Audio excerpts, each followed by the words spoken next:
Welcome to Travels with Monkey Boy. Today's our final day in Dublin. So Sean's Bar along the River Shannon was first opened a bit more than 1,000 years ago, and you can still stop in for a pint. Trinity College came along 600 years later, which should tell you something about my ancestors. Still, 1592 is a pretty good start for a university. It's 50 years older than Harvard, the US's oldest university. Of course, those of you that have taken one of my classes know that the oldest university was in Fez, Morocco, around the time of Sean's Bar. I tell you this because today was our tour of Lizzie's college. She had classes, so we joined a tour of the grounds of the college. Trinity has a bit of a checkered history. In the late 1500s, England had 2 thriving universities. Scotland had 4. And with universities opening up throughout Europe, it became a prestigious thing to have a place of higher learning.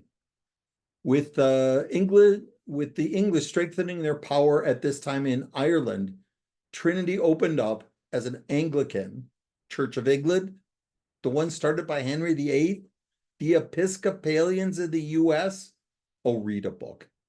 Anyway, it was an Anglican university. In fact, for 200 years, the predominantly Catholic citizens of this island were not permitted to even attend the college. Then in 1793, the college did offer enrollment to the Catholics, except they had to sign the oath of supremacy that made them renounce the Pope and say that England was the best. The Irish Catholics refused to sign the oath, so no Trinity Catholics until the 1820s. During emancipation, the Brits backed down. Still, never let it be said we Irish can't carry a grudge. After Trinity said Catholics could go without an oath, the Catholic Church banned their members from going to Trinity. The pissing match continued for another 150 years, ending only in 1970. And today, happily, Irish Catholics are about half the enrollment. Lizzie had only one college on her wish list for study abroad, and it was Trinity. Lizzie wants to be an English teacher and perhaps a novelist, and Trinity is Ireland's most famous breeding ground for authors. Jonathan Swift, W.B. Yeats, Beckett, Shaw, Oscar Wilde, Bram Stoker, a who's who of writers attended Trinity. Just wandering the halls, you can feel the ink flowing like blood. Still, the tour didn't take us to the English department, focusing more on wistful tales like the murder of a harsh professor who complained about the noise of a group of drunken undergrads late at night. He fired a warning shot at them. They ran off, but came back even later, made more noise, and when the professor came to the window again, one of them shot and killed him. According to the tale, the 4 were acquitted at the trial because they had all been too drunk to remember who had the gun, and the night watchman had been too drunk to witness anything. They were, though, harshly punished by being kicked out of school. As it was told to us, all 4 went on to be lawyers and judges. Ah, Ireland. As a side note, it should be pointed out that the gunfight was with muskets, so none of the students could have been Irish Catholics, for obvious reasons. The culmination of the tour was the amazing Dublin the Trinity Library. When I say close your eyes and think of an Ivy League or British University library, this is the one you should be thinking of. The long room is the most famous part. It's 213 feet long, 65 meters. It's made from dark Irish oak with marble floors. The barrel vaulted ceiling is also of dark oak, and there are wooden ladders that allow you to access the stacks. Down the middle of the long room are a series of busts of famous thinkers and writers, classical people like Aristotle, Homer, and Galileo, and Irish like Swift, Beckett, and Yeats. Just 5 years ago, they added a huge glowing blue orb at the far end of the hall. And while I prefer classical beauty to maintain its authentic character, this bit of modern art creates an amazing mystical quality to the room.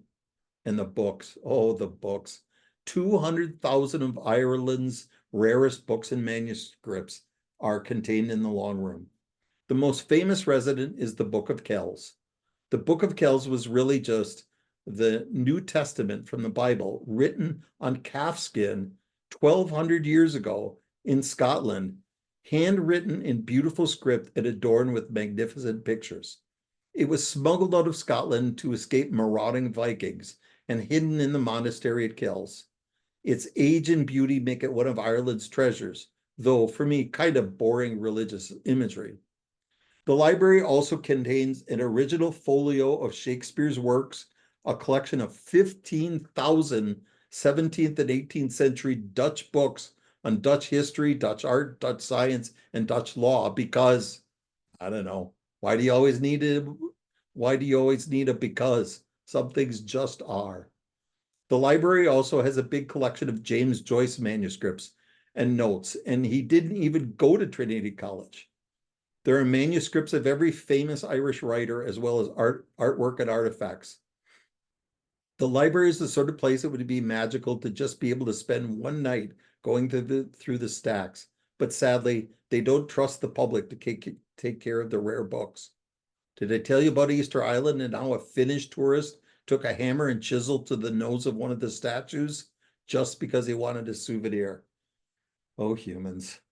Anyway, after the long room, they had a multimedia exhibition on the Book of Kells. It had the actual book there and a bunch of splashy art panels, music, projections, and laser light shows trying to get us to be impressed by the 1,200-year-old masterpiece that was actually there. Oh, humans. The final event for the day was the Dark Dublin tour at night. It was a collection of stories of plagues and tortures and murders over the centuries in Dublin.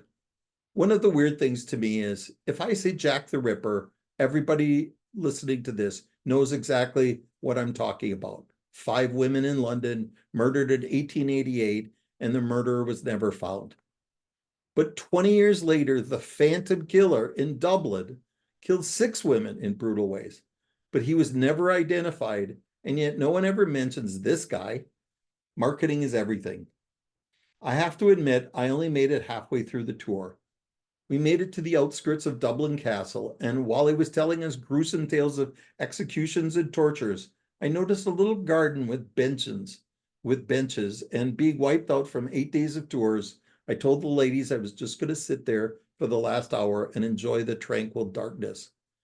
The girls eventually came back, thankfully, after an hour, and they had to convince the guards to unlock the gates to the garden that I had managed to unknowingly get myself locked in. I imagine I missed some good stories. I love these nighttime ghost tours, as a lot of city's history is tied up in the more lurid details, and recommend wherever you travel to add this to your itinerary. But also sometimes it's nice to sit by oneself in a garden at night and contemplate all you've seen and remember your ancestors and the glory of seeing the world. Peace. That's all I got for you today. Have a nice day. Bye.